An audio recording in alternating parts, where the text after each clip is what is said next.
नमस्कार विद्यार्थियों। हमने अपने पूर्व व्याख्यान के अंतर्गत हिंदी की शैलियों पर विवेचन और चर्चा करी थी, जिसके अंतर्गत हमने उर्दू के बारे में बात करी थी। आज हम हिंदुस्तानी यानी हिंदी को जो हिंदुस्तानी नाम दिया गया उस पर चर्चा करेंगे। मैंने यहाँ पर जिस पर हम चर्चा कर रहे हैं उस PDF पर भी मैंने डाल दिया। यहाँ पर हिंदुस्तानी या हिंदुस्तानी शब्द हिंदी या हिंदवी का ही पर्यायवाची है। ग्रियर्सन, डॉक्टर धीरेन्द्र वर्मा आदि ने इसे अंग्रेजी की देन माना है, किंतु इस शब्द का प्रयोग प्राचीन काल में भी मिलता है। बाबर ने अपनी जीवनी में हिंदुस्तानी जबान का प्रयोग किया है। शाहजहाँ के काल में फरिश्ता और बादशाहनामा में इस शब्द का प्रयोग हुआ है। ऑक्सफोर्ड डिक्शनरी में हिंदुस्तानी को मुग़ल बादशाहों की भाषा बताया गया है। 1715 ईसा में पादरी J.J. कैटली ने हिंदी का जो प्रथम व्याकरण लिखा था उसका भी नाम हिंदुस्तानी ग्रामर रखा था। फोर्ट विलियम कॉलेज में हिंदुस्तानी शब्द ग्रामीण भाषा और उर्दू दोनों के लिए प्रचलित था। फ्रांसीसी विद्वान गारसा द तासी ने उर्दू को ही हिंदुस्तानी भाषा कहा है। महात्मा गांधी ने भी पहले व्यावहारिक हिंदी को हिंदुस्तानी नाम दिया था और डॉक्टर राजेंद्र प्रसाद की अध्यक्षता में एक हिंदुस्तानी कमेटी का गठन किया गया। इस तरह जो हिंदुस्तानी शब्द पहले हिंदी या हिंदवी या भारतीय भाषा के लिए प्रचलित था, वह कालांतर में केवल उर्दू के लिए प्रचलित हुआ और फिर वह एक हिंदी उर्दू मिली भाषा के लिए व्यवहृत होने लगा। आगे चलकर हिंदुस्तानी के नाम पर एक ऐसी भाषा का गठन हुआ जिसमें हिंदी और उर्दू का खुलकर प्रयोग होता था। उस समय पूर्व बिहार और संयुक्त प्रांत में जो रीडरें लिखवाई गई थी वे हिंदुस्तानी में ही तैयार हुई, किंतु उनमें उर्दू की प्रधानता थी। यद्यपि हिंदुस्तानी भाषा का निर्माण हिंदू और मुसलमानों में एकता स्थापित करने के लिए हिंदी और उर्दू को मिलाकर हिंदू और मुसलमानों में को एक करने के लिए किया गया, तथापि इसका उल्टा परिणाम हुआ और एकता स्थापित न हो सकी। इसलिए 1947 में भारत के स्वतंत्र होते ही जब नया संविधान बना तो हमारे देश के नेताओं ने हिंदुस्तानी के स्थान पर हिंदी को ही भारत की राष्ट्रभाषा के रूप में स्वीकार किया। अब भी कुछ लोग हिंदुस्तानी के पक्षपाती हैं। हिंदी उर्दू मिली भाषा में कोश भी तैयार कर रहे हैं और हिंदुस्तानी संप्रदाय बनाए हुए हैं। इन्हीं के आग्रह पर भारत की 14 भाषाओं में हिंदुस्तानी को भी स्थान दिया गया है, परंतु इसका कोई महत्व नहीं है। यह हिंदी का ही एक बोलचाल का रूप है जिसमें अब हिंदी, उर्दू, अंग्रेज़ी मिश्रित शब्दों का प्रयोग होता है। विद्यार्थियों में अगला जो हिंदी की शैली या उसके प्रकार है उसमें रेखता को लेते हैं। रेखता भी हिंदी या हिंदुस्तानी के समानांतर ही बहुत प्रचलित रहा। यह शब्द फारसी के रेख्तन मखदर से बना है, जिसका अर्थ है रचना, बनाना, मिलाना, तोड़ना आदि। संस्कृत की ऋच धातु और रेख्तन धातु में बहुत कुछ साम्य है, क्योंकि ऋच धातु का भी अर्थ है गिराना, अलगाना आदि। लैटिन, ग्रीक आदि में भी यह धातु विद्यमान है। भारत में पहले रेखता शब्द का प्रयोग छंद और संगीत के क्षेत्र में हुआ। फारसी और भारतीय पद्धति का मिश्रण करके जो छंद बनाए गए थे उन्हें रेखता कहकर पुकारा जाता था। खुसरो ने फारसी और हिंदी भाषा का मिश्रण करके जो कविताएं लिखी वे भी रेखता की भाषा में लिखित मानी गई, जैसे जेहाल, मस्की, मकुल, तगाफल,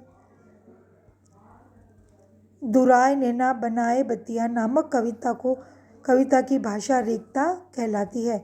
गालिब और उनके पूर्व के कवियों ने भी ऐसी ही फारसी हिंदी मिश्रित भाषा का प्रयोग किया। जिसे रेखता नाम दिया गया था। इस प्रकार मिश्रित छंद या मिश्रित भाषा या मिश्रित राग के लिए रेखता का प्रयोग होता था। इस रेखता शब्द का सर्वप्रथम प्रयोग 1856 ईसा में सौदो दक्खिनी ने उस मिश्रित भाषा के लिए किया था जो अरबी, फारसी और हिंदी मिश्रित थी तथा जिसका प्रयोग किला या छावनी के बाहर भी अपनी किला या छावनी के बाहर एक मिश्रित या मिलीजुली भाषा के रूप में होता था। बाद में मीर, सौदा आदि ने भी अपनी भाषा को रेखता कहा। अतः 350 वर्षों तक बाजारू भाषा को मुसलमान साहित्यकार रेखता कहकर पुकारते रहे। इस प्रकार मिलीजुली या मिश्रित भाषा को यदि पुरुष बोलते थे तो इसे रेखता कहा जाता था और यदि स्त्रियां बोलती थी तो इसे रेखती बोला जाता था। रेखता का अर्थ ही गिरी पड़ी या मिलीजुली भाषा था। धीरे धीरे दरबारों की भाषा और बाजारू भाषा एक होने लगी। 1800 से 1857 ईसा तक एक ही भाषा के दो नाम चलते रहे, उर्दू और रेखता। परंतु अंग्रेज़ों के समय में उर्दू को अधिक महत्व मिला और इसी कारण रेखता शब्द का लोप हो गया। देखा जाए तो रेखता से तात्पर्य उस मिश्रित हिंदी से भाषा से है जिसमें अरबी, फारसी और हिंदी के शब्दों का मिला जुला प्रयोग मिलता है।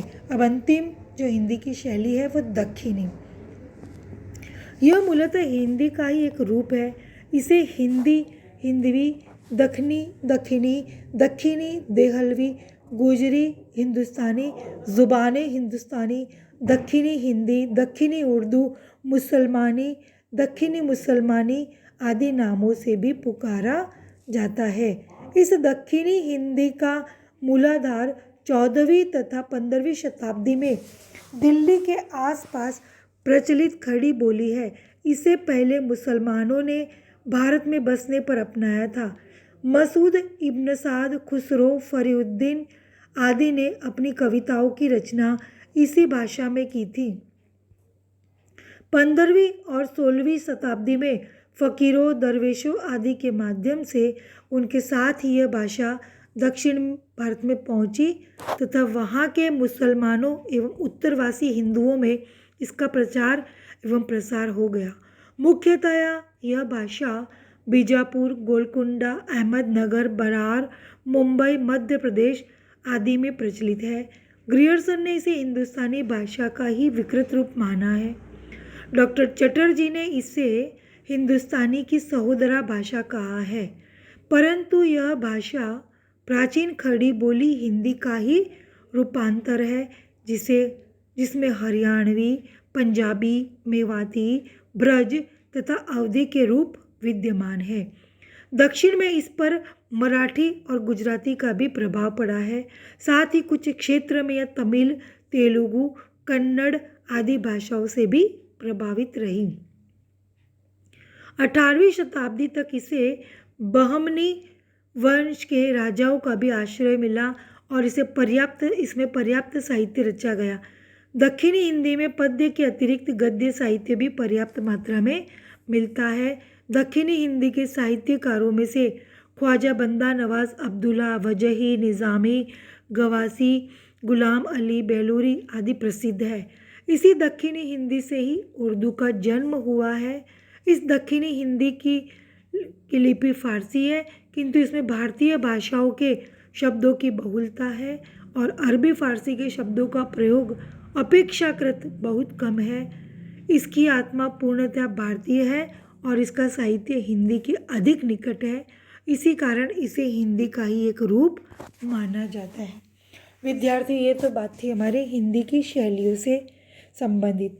आज मैंने जो भी आपको ये टेक्स्ट के जो पन्ने दिए हैं और जो बातें बताई है वो नेट के संदर्भ में भी बहुत ज़्यादा महत्वपूर्ण है और इसके छोटे छोटे नोट्स बनाकर हम नेट की तैयारी भी कर सकते हैं। धन्यवाद विद्यार्थियों।